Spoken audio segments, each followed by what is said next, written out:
Bonjour à tous, mon nom est Sarah Charbonneau et encore une fois cette semaine, je vous souhaite la bienvenue à De l'auteur au libraire. On a le plaisir de se retrouver dans la bibliothèque de la résidence Saint-Nicolas II, bien sûr du groupe Château-Bellevue. Aujourd'hui, vous allez le voir, c'est le récit qui est à l'honneur, le récit à la fois sportif pour un de nos auteurs, mais le récit, j'ai envie de dire, dans toute sa polyvalence pour un second. J'ai avec moi Monsieur Michel Bureau pour le livre Confidence. Michel, merci beaucoup d'être avec nous Merci. aujourd'hui. Merci Sarah de l'invitation, hein. Monsieur Alain Lapointe, quant à lui, va nous parler football. Vous allez le voir avec son ouvrage Naissance d'une équipe. Merci beaucoup d'être avec Oui, nous aujourd'hui. bonjour.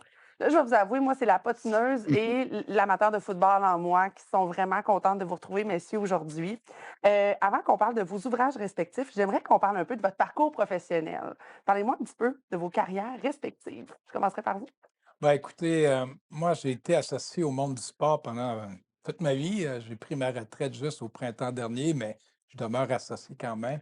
Alors, j'ai été comme une trentaine d'années entraîneur collégial, universitaire au football, mais j'ai aussi été en entraîneur de hockey junior. J'ai été jadis un athlète international dans des sports de combat. Ma vie est associée. J'ai une formation de travailleur social puis d'éducateur physique. Alors, ma vie était associée à l'éducation puis au sport. Ouais. J'adore ça. De votre côté?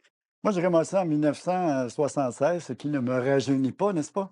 À l'époque, c'était pour le Sport illustré qu'il y avait les fameuses photos géantes dans les pages centrales. Mhm. Je peux aussi me targuer d'avoir été le seul journaliste sportif qui a eu comme coloc un joueur des Expos.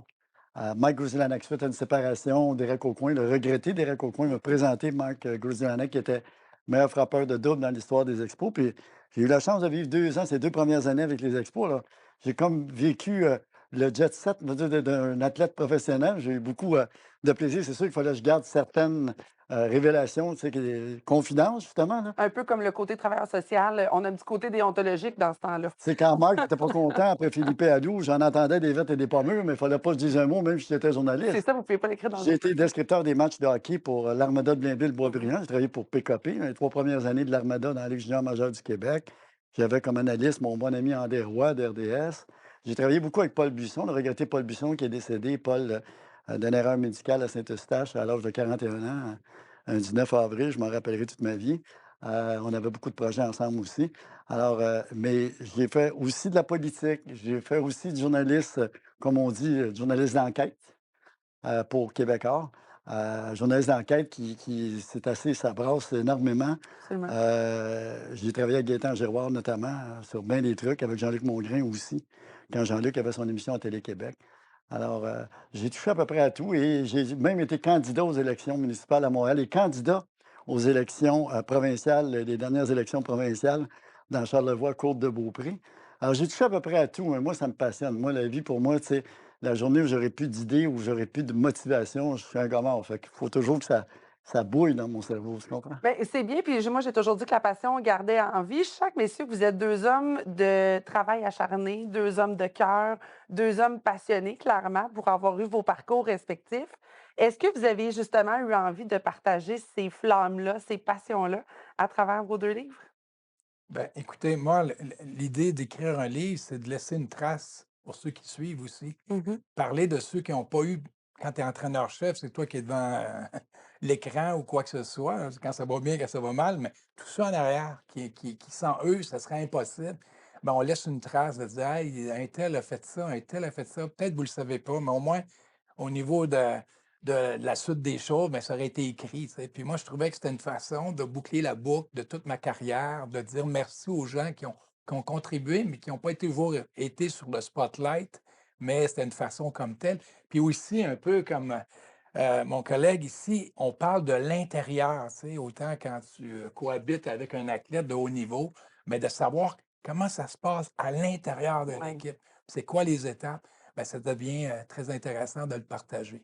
Et on a toujours un petit côté curieux dans la vie de tous les jours alors en tant que lecteur, j'imagine que c'est du petit bonbon d'avoir accès à ça. De votre côté, j'imagine qu'à faire toutes sortes de belles rencontres comme celle-là, on a envie d'en partager un peu, hein? Ben c'est un peu ça. Puis, vous savez, la dernière entrevue que le regretté Pierre Marcotte a donnée à la télévision, il m'a donné cette entrevue-là à la télévision. Puis, Pierre, il disait toujours, il dit, puis il m'a conté tellement d'anecdotes que et les artistes ou les personnalités qui ont contribué avec moi au fil des ans. Tu sais, j'avais quoi, 200 entrevues. Il fallait que j'en sélectionne 60, 70, les meilleures, là, selon moi, qui étaient d'intérêt public. Alors là-dedans, ils m'ont trouvé des textes avec Denis Lévesque, qui croit à un monde invisible. Denis Lévesque, 60%, mais ils m'ont fait des révélations qu'ils n'ont pas fait nulle part ailleurs. Parce que j'ai vérifié, ils m'ont fait ces confidences-là. Puis je sentais le besoin de les partager avec les gens. Tu sais, j'ai fait des tournées à travers le Québec avec Sœur Angèle comme agent de promotion. J'ai eu des fous rires avec Sœur Angèle. Tu sais, Pierre Marcotte, entre autres, me confiait qu'à un moment donné, en France, lors d'un voyage, René Angélil était avec lui. Puis René Angélil voulait acheter la Joconde en France. Rien de moins. Rien de moins.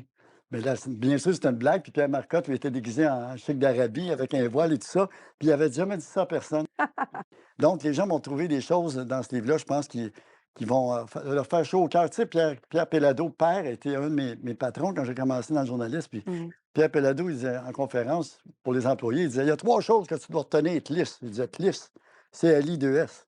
Là, il disait, surprendre les gens, émouvoir les gens ou faire rire les gens. Si tu joues une de ces 3 cartes-là, peu importe dans quel domaine que tu es, tu vas réussir.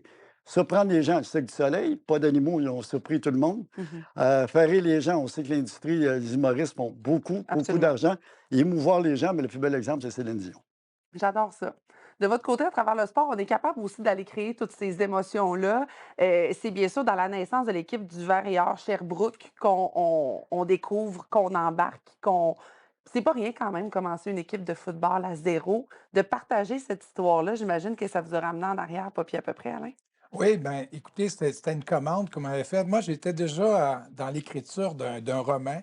Je l'ai mis sur pause parce qu'on voulait fêter le 20e anniversaire de la création de l'équipe l'an dernier. Alors, j'ai mis en priorité ce bouquin-là.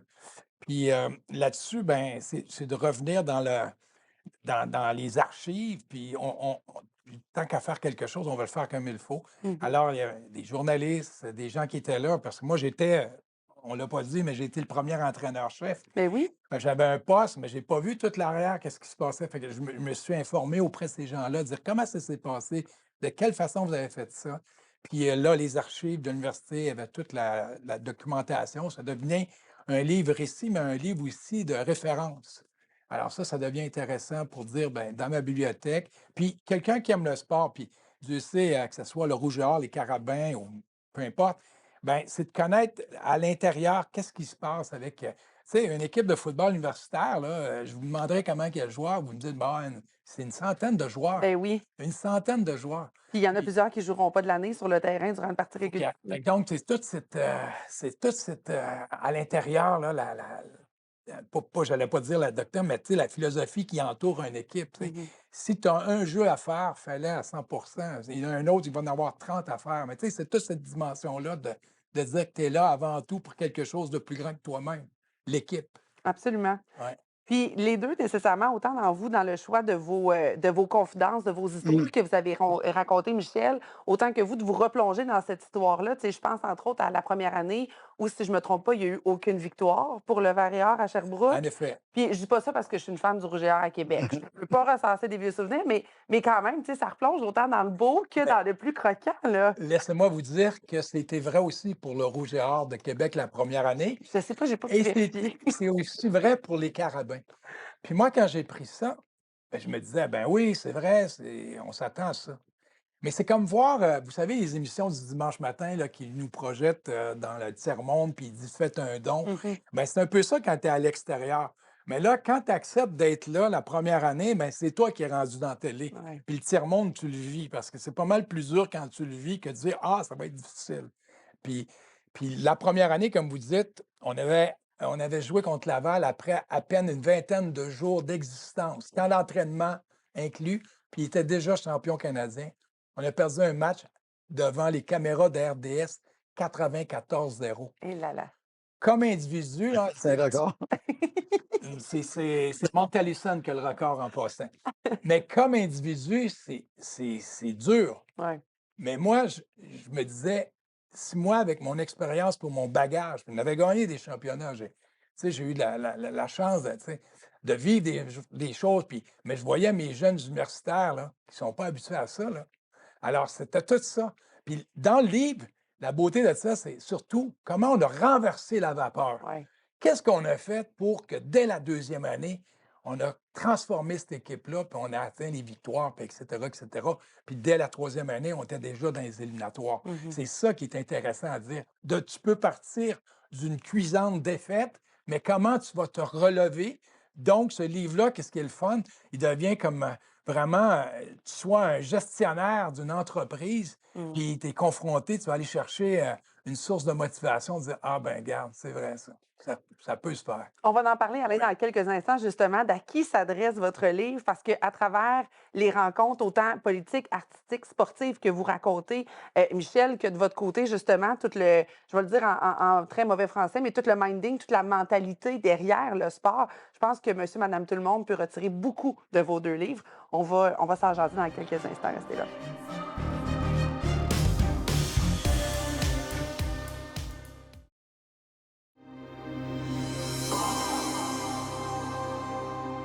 De retour à De l'auteur au libraire, toujours en compagnie, bien sûr, de nos deux auteurs aujourd'hui.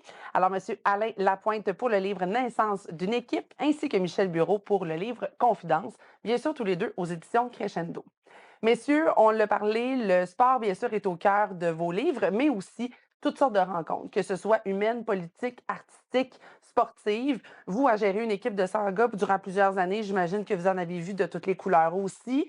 Comment on fait pour sélectionner les moments qu'on va partager, sélectionner les rencontres qu'on veut mettre à travers cet ouvrage-là, qui, entre vous et moi, de part et d'autre, pourrait avoir 1000 pages chaque, puis on n'en aurait pas encore assez, là. Allez-y donc.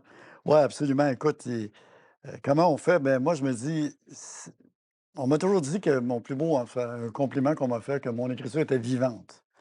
Alors, je me suis dit, bon, à partir de là, quelle entrevue? Là, j'ai fait un tri. J'ai dit, bon, Maurice Richard, ça va sûrement intéresser beaucoup de monde. Mhm. Euh, Jean Charest, sûrement. Mike Groszilanek, Gary Carter, les expos. J'ai touché à tous les domaines, milieu artistique aussi. Je me suis dit, puis Robert Charlebois, Claude Dubois, j'ai dit, d'après moi, ça va intéresser aussi beaucoup de gens. Donc, c'est la raison pour laquelle j'ai fait un tri. Il y en a qui ne sont pas dans le livre, malheureusement, mais peut-être qu'il va y avoir une deuxième édition, un 2.0 Confidence, on ne sait jamais. Mais je me suis mis dans la peau du lecteur, puis je me suis dit, puis j'ai eu de très bons commentaires par la suite, fait que j'ai dit pourquoi pas. Puis je pense que les gens vont découvrir bien des choses sur leur personnalité. Tu sais, comme Denis Lévesque, on a passé comme 2 heures ensemble, puis c'est un gars super sympathique, Denis Lévesque, Mhm. en dehors du plateau de tournage. C'est un autre gars, tu sais, c'est un gars qui aime jouer de la guitare, il a joué de la guitare, puis j'étais avec lui. Puis, tu sais, c'est des moments privilégiés, ça. Tu sais, comme Groszilanek, quand il joue pour les expos, puis les gens pensent que les athlètes professionnels vont faire une mauvaise performance, qu'ils s'en foutent. C'est pas le cas. Groszilanek, à un moment donné, on dit au baseball un slum, c'est-à-dire 0 en 17 apparitions au bâton. Là, il me disait, Michel, il y a de quoi qui ne marche pas. Il faudrait que je bouffe quelque chose que j'ai jamais bouffé.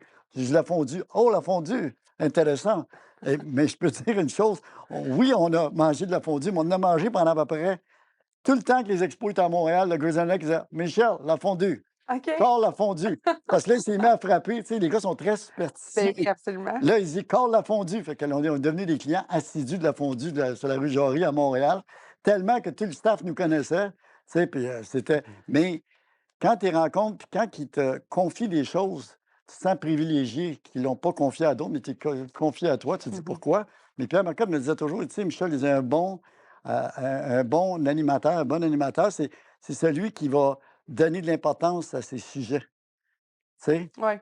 Puis si c'est pas voler la vedette, c'est donner de l'importance à tes sujets. Tu fais déplacer des gens, alors il faut que les gens puissent s'exprimer, tu Les sais. mettre en lumière. Fait que j'ai dit, puis Pierre Marcotte, ça a été un chic type, Pierre qui est décédé, on le sait. Et puis j'ai eu la chance de passer des moments inoubliables avec Pierre dans la région de Charlevoix. Son décès m'a fait beaucoup de peine, m'a attristé beaucoup. Mhm. Tu sais, j'ai signé aussi la biographie de Joël Denis. C'est Ouais. un autre gars avec qui. Tu sais, ces gars-là qui ont beaucoup d'expérience, qui ont vécu plein de choses, qui Beaucoup te d'histoires. partagent des choses, beaucoup d'histoires. Alors, c'est très enrichissant. Fait que je pense que les gens vont en trouver pour leur compte dans le livre Confidence, qui, selon moi, devrait connaître un certain succès. Ouais. On va le souhaiter. Avant d'aller dans l'univers du football, est-ce que vous avez eu à demander la permission à certaines personnes pour Ouais, justement ces histoires-là, ces anecdotes-là qui sont absolument. rapportées? Bon, toutes les personnalités qui sont là m'ont donné le feu vert. Pas Céline Dion, parce que je dois vous avouer une petite histoire. C'est que je raconte l'histoire de Michel Maccabé, qui est mon cousin, qui est sorti avec la nièce de Céline. OK. qui a été aux 2 mariages de Céline. Moi, je dis tout le temps qu'on est à 5 personnes de connaître tout le monde. Aujourd'hui, je suis à 5 Exactement. personnes de connaître Céline. C'est magnifique. Exactement. Puis lui, il a vécu les 2 mariages de Céline, tu comprends? Fait qu'il m'a conté, mais pas des histoires, c'est pas rien pour dénigrer Céline, au contraire. Et, tu sais, il parle d'elle comme étant une personne très généreuse, ce qu'il a vécu, tu sais, un party du temps des fêtes, quand que René Angélil a invité tous les cousins, les cousines, puis toute la famille. C'est génial. De votre côté, Alain, ben, c'est l'univers du football qu'on met de l'avant à travers les confidences d'une centaine de gars à chaque année qui vouent leur cœur, leur âme, leur esprit, leur dévouement complet à leur équipe de football durant, on le souhaite à ce moment-là, un maximum de 5 ans. Comment vous avez fait pour mettre en lumière ces 20 belles années-là du Varéor de Sherbrooke? Ben, il a fallu que je fasse un choix parce que, bon, je suis pas un historien, je suis un auteur. Alors, à un moment donné, à vouloir traiter de tout le monde, t'en oublies. Ça devient possible, là? Puis moi, je ne voulais pas oublier quelqu'un. Alors, je lui ai dit, bon, l'endroit où spécifique, le moment charnière où on a passé d'un groupe d'étudiants athlètes à vraiment une équipe, il y a eu une période vraiment à la fin de la première saison où moi, tout seul dans l'autobus, en attendant que les gars revenaient du vestiaire après le dernier match de la première saison, j'étais tout seul, j'attendais, je regarde ma montre, c'est le 25 octobre. 16h45, puis dans ma tête, ça disait ça passe, ça casse. On ne peut pas vivre 2 fois la même saison. Il Oui. faut que je trouve une façon de gagner. Puis là, c'était parti. C'était le do or die. Tu vis ou tu meurs. Tu trouves une façon. Tu sais, c'est l'espoir ou le désespoir. Fait que fallait que tu trouves la façon de ramener cette équipe-là. Ben, de soulever, oui, les partisans, Exactement. mais de soulever les troupes aussi en interne. Exactement. Puis on avait des bons partisans, on avait des bons gens qui croyaient en notre équipe, mais tu savais que si la victoire n'arrivait pas, ben veux pas, les gens auraient quitté le bateau. Mm. Puis c'était toi qui étais sur la barre du bateau. Donc, il fallait que tu dises que on s'en va par là, mais il fallait y aller. Puis c'est ça que je raconte. Qu'est-ce qu'on a fait durant cette année-là charnière avec les survivants de la première année? Parce que de la première équipe, il n'y en a eu que 33 qui ont fait l'équipe la deuxième. OK. J'ai récupéré des joueurs, des vétérans qui laissaient, on dit tout le temps, en football universitaire, tu as droit à 5 ans, mais il y en a des fois après 3 ans, ils quittent ou quoi que ce soit. Ben oui, parce que les Moi, études au travers à de ça. travers le pays, j'ai été chercher des joueurs qui restent 2 ans là, une année là, puis ci, ça. Les vétérans. Puis je crois que c'est un acte divin, là. J'ai fait une année de recrutement exceptionnelle. Les meilleurs joueurs des cohortes collégiales, première division, deuxième division, je ne sais pas qu'est-ce que cette année-là, je pense d'en haut, on me disait, ben, tu as besoin vraiment d'aide. Ils sont tous venus. Alors, j'avais les Young Blood qu'on appelait le 109, Mhm. les vétérans, puis les survivants. Puis à partir de ça, on devait établir une chimie. Puis il y a plein d'anecdotes qu'on pourra parler plus tard, là. Alain est un peu le Danny Machocha, si on veut, du football universitaire, parce que Danny Machocha a pris des laissés pour compte, puis il en a fait une équipe gagnante. C'est quand même un beau Et compliment qu'il vient de vous faire, là. Ouais, ouais. Jason Mars, l'entraîneur-chef des Alouettes, s'est servi de la fibre patriotique Mhm. pour aller chercher de l'engouement du côté des gars, parce qu'on s'entend que les Alouettes n'étaient pas l'équipe la plus talentueuse, mais la plus travaillante et la plus courageuse. Absolument, absolument, qu'ils l'auront démontré dans la saison 2023 jusqu'à la fin. Puis c'est justement ce cœur à l'ouvrage-là, puis ce côté rassembleur-là qu'on voit aussi Ouais. dans le livre. Là, Là. on va laisser tous les lauriers à Danny. Qu'est-ce qu'il a fait, là? Je ne veux pas m'insurger là-dedans, là. Jason Mars, Un beau compliment quand même. Ouais. Mais messieurs, je pense que dans vos 2 livres respectifs, justement, ces messages-là qui sont transposés peuvent se rendre. Moi, j'ai beaucoup aimé tout à l'heure, vous avez dit aux entrepreneurs, entre autres, de dire écoute, tu peux partir à zéro puis remonter ni vu ni connu, versus les histoires inconnues, les anecdotes en coulisses. Des fois, de dire que tout peut avoir l'air bien, bien beau, mais non, c'est pas vrai. On a mangé de la fondue à peu près pendant tant de temps. Mais c'est le fun, ces histoires-là, c'est inspirant. C'est qui vous voulez rejoindre avec ces histoires-là, avec peut-être justement ces petites leçons de vie qu'on peut transmettre dans vos ouvrages? Ben, écoutez, moi, j'ai pris ma retraite pour avoir plus de temps pour écrire puis rencontrer des gens comme conférencier. Mhm. Puis mon but pour le temps que je vais être sur cette belle planète-là, là, c'est de motiver les gens à croire en eux, de voir qu'on a beaucoup plus de capacité qu'on peut le penser. Mhm. Tu sais, c'est vraiment d'aller chercher le meilleur de tout le monde. Puis pour moi, le sport, ça n'a jamais été comme tu sais, les coachs qui sont une genre d'oppression à la Scotty Bowman d'une autre époque. Moi, je disais, moi, le plus beau compliment qu'on m'a fait, c'est un de mes joueurs qui disait, tu sais, coach, Avant ce match-là, on mesurait 5 pieds 10, mais quand on est sorti du vestiaire, on pensait tous qu'on faisait 6 pieds 2. Wow! Ben, c'est dans cette optique-là. C'est de dire: «Va chercher le meilleur, va trouver qu'est-ce qui fait la différence». Puis je disais à mes joueurs, puis je le relate, tu as toujours quelque chose que l'autre n'a pas. Trouve-le, fais-le, puis Utilise-le. ça va fonctionner. Ouais. J'adore ça. De votre côté, selon vous, de voir ces belles histoires-là être transmises, de voir les coulisses, à qui ça pourrait inspirer? Savez-vous, l'élément déclencheur, ça a été j'ai fait de la surveillance à l'école l'année passée, dans une polyvalente dans la région de Québec. Et à mon grand étonnement, je marque 3 noms au tableau. Tu sais, 3 noms de personnalités qui ont marqué l'histoire du Québec, là. Pas, tu sais, pour voir si les puis j'ai eu 4 groupes de 30 élèves, donc 120 élèves en tout, là. Puis je me suis dit, dans le groupe, dans chaque groupe, il doit y en avoir au moins la moitié vont lever la main, là, tu sais. Je veux dire, je parle de René Lévesque, il y en a un qui lève la main, dans chaque groupe. Ah ben non, je parle de René Lévesque, je parle de Maurice Richard. C'est qui ça? Oh, Je parle de Robert Charlebois. C'est qui ça? Je veux dire, je sentais le besoin, par le biais de ce livre-là. Et d'ailleurs, j'ai des adresses de certains étudiants à qui je vais faire promener le livre, parce que c'est important de savoir qui on est. et C'est oui, pour la important de savoir culture. d'où Ben on oui. vient. Puis, dans ce livre-là, il y a également des sources d'inspiration. Tu sais, moi, ce que j'ai retenu de M. Pierre Péladeau père, surprendre, émouvoir, faire rire. Jouer une de ces trois, quatre-là, vous allez réussir, peu importe dans quel domaine vous allez. Je veux dire, c'est quand même un success story. Pierre Péladeau, là, on s'entend. Puis c'est ça, c'était ça le but aussi. Et faire connaître aussi les personnalités, les artistes, un autre angle, là, tu sais. Stéphane Dion, je vous donne comme exemple Stéphane Dion, quand Stéphane Dion, qui est maintenant ambassadeur en France, mais qui a déjà été candidat comme premier ministre du Canada. Puis Mhm. Stéphane Dion il me donne rendez-vous dans un camp de pêche. Stéphane Dion dans un camp de pêche, c'est quoi ça? J'arrive là, il est en jeans, il a sa casquette des Des expos. bottes de caoutchouc. Puis on a passé 2 heures fort intéressantes, tellement que son épouse m'a écrit pour me remercier. Vous avez fait une bonne entrevue avec Stéphane, il l'a apprécié. Et on s'est rencontrés, puis il me dit: Où c'est que tu vas ce soir? Tu sais, on était dans la région des Laurentides, au Grand Lac Nomineng. Lui, il était dans un camp de pêche pas loin. Il dit: Ça te tente-tu de venir avec moi? Je m'envoie à Pagliaro à soir. Les deux bras m'ont tombé. J'ai dit: Ça, c'est un côté de toi, Stéphane, que les gens auraient dû connaître. Oui. Malheureusement, tu sais, donc, au-delà de l'image, Stéphane Dion, Mhm. puis vous allez découvrir Stéphane Dion c'est un autre angle. Donc, c'est ça le but du livre Confidence. J'aime beaucoup les manières dont vous, justement, transmettez de cette façon-là dans vos livres respectifs. Au retour de la pause, j'ai envie qu'on potine juste un petit peu puis qu'on parle de vos projets à venir. Restez là.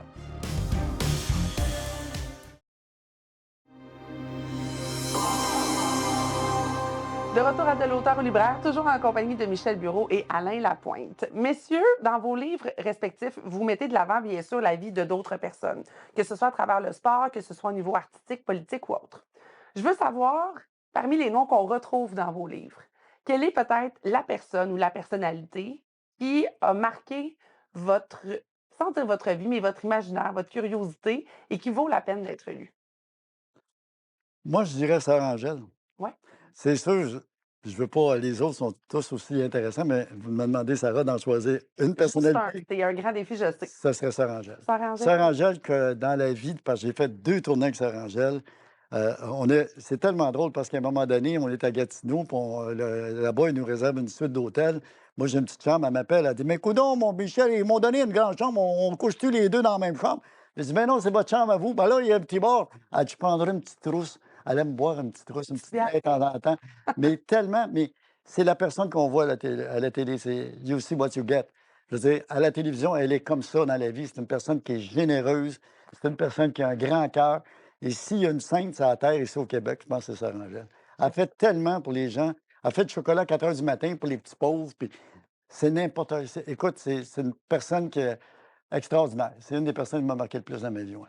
Alain, de votre côté? Ben, écoutez, moi, dresser la liste de noms, là, c'est toujours périlleux, mais pour les gens, je pense que Samuel Giguère, qui a joué dans la NFL avec les Colts d'Indianapolis, Mmh. c'est un petit gars de Deauville qui est venu dans une équipe qui commençait, puis il a eu le rayonnement quand même. J'avais dit ça, il a cru, puis après, il a tout fait, le reste, ça y appartient.